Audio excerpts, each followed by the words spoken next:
Congress party దేశ ఎన్నికలకు హైదరాబాద్ ఇలా అడ్డగా మారింది. హైదరాబాద్ లో వసూలైనటువంటి డబ్బుతోటే కాంగ్రెస్ పార్టీ భారతదేశ రాజకీయాలను ఎన్నికలను ఈరోజు నడిపిస్తున్న సంగతి నేను గుర్తు చేస్తున్నా. మా దగ్గర పూర్తి ఆధారాలు ఉన్నాయి కాబట్టి మాట్లాడుతున్నా. మా ఎమ్మెల్యేల గురించి మాట్లాడేంత స్థాయి నీది కాదు వెంకటరెడ్డి. వెంకటరెడ్డిని మధ్యభ్రమించి మాట్లాడుతున్నావు. ముందు నీ భువనగిరి ఎంపీ గెలిపించుకో. దమ్ముడిని ఛాలెంజ్ చేస్తా ఉన్నాను. భువనగిరిలో మా ఎంపీ 2 లక్షల మెజార్టీతో గెలుస్తున్నాడు. నీ ఎంపీని గెలిపించు నీకు చేత కాదు. నీ తమ్ముడితో తగ్గితే నీకు చేత కాదు. 8 మంది ఎమ్మెల్యేల గురించి మాట్లాడతావా? బిడ్డ మా ఎమ్మెల్యేని ముట్టి చూడు. మాకు ఒకవేళ మేమనుకుంటే మేమే మీలాగా గేట్ ఓపెన్ చేస్తే 48 గంటలు పట్టదు బిడ్డ మీ ప్రభుత్వం కూలిపోవడానికి. కానీ మేము ప్రజాస్వామ్యాన్ని గౌరవిస్తాం కాబట్టి, ప్రజాస్వామ్యాన్ని మేము పూర్తిగా విశ్వసిస్తాం కాబట్టి ఈరోజు మేము కేవలం గమ్మున కూర్చొని మేము గౌరవిస్తూ మేము సహకరిస్తున్న సంగతి నేను గుర్తు చేస్తున్నా. అంతేకాకుండా కోమరెడ్డి వెంకరెడ్డి ఇంకో విషయం కూడా చెప్తా ఉన్నాడు. అయ్యా కోమరెడ్డి వెంకరెడ్డి గారు, మొన్న నువ్వే కదా గడ్కరీ దగ్గర పోయి వచ్చింది, గడ్కరీ గారి దగ్గర పోయి వచ్చింది. అంతకుముందు మీరే కదా అమిత్ షా గారిని కలిసి వచ్చింది. నేను సిద్ధంగా ఉన్నా, ఆ షిండే పాత్ర పోషించడానికి సిద్ధంగా ఉన్నా అని చెప్తూ కదా. నీ మీద విశ్వాసం లేక ఆ షిండే పాత్ర మేము మీకు ఇస్తలేము.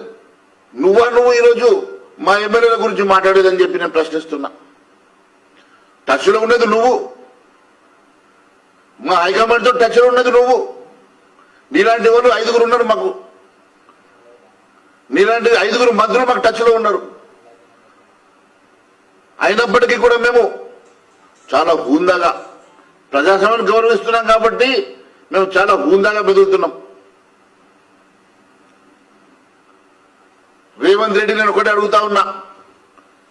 రేవంత్ రెడ్డి నీకు ప్రజాస్వామ్యం మీద పోనీ నువ్వు మాట్లాడినటువంటి మాటల మీద నీకు నమ్మకం ఉన్నా, గౌరవం ఉన్నా,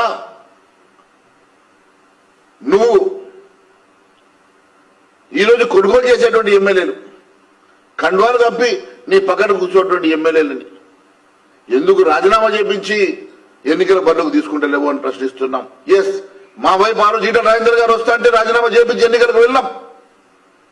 బై ఎలక్షన్ లో గెలిపించి వారిని మేము తీసుకున్నాం. అదే మాదిరి కోమరెడ్డి రాజగోపాల్ రెడ్డి ఆ రోజు మా దగ్గరకు వస్తే రాజీనామా చేపించి ఎన్నికల బరిలోకి పంపించినాం.